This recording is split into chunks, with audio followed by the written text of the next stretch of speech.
Alam niyo po ba na lahat ng public officials at employees ay obligadong magpasa ng SALN at disclosure of business interest at financial connections? Hindi lang yung sa kanila ha, pati yung sa kanilang asawa at unmarried children under 18 years of age living in their household. Ito po ay sinabi sa Section 8 ng Code of Conduct and Ethical Standards for Public Officials and Employees. At sinabi pang the public has the right to know this. And these two documents shall contain the following. Unang-una, ang kanilang real property. Mga improvement dito, acquisition cost, assessed value, and current fair market value.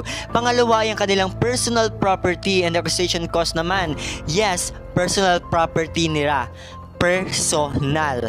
Pangatlo, iba pang assets gaya ng investments, pera, cash on hand man yan o nasa bangko, stocks, bonds o mga kapareho nito. Pang-apat, liabilities, utang man. At panghuli ay ang lahat ng business interests at financial connections. Sino-sino po itong mga officials at public employees na dapat magpasa nito? Unang-una ay ang mga constitutional at national elective officials. Pangalawa ay ang mga mamabatas, senador at congressman. Pangatlo ay ang regional and local officials and employees. Pang-apat ay ang mga officers of the armed forces from the rank of colonel or naval captain. At panghuli ay ang mga public officials and employees na sinabi o dinefine sa Republic Act No. 3019 or Anti-Graft and Corrupt Practices.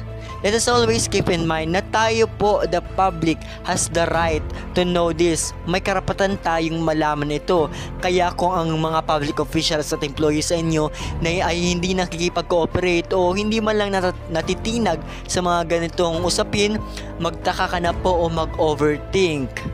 And that's all. Thank you.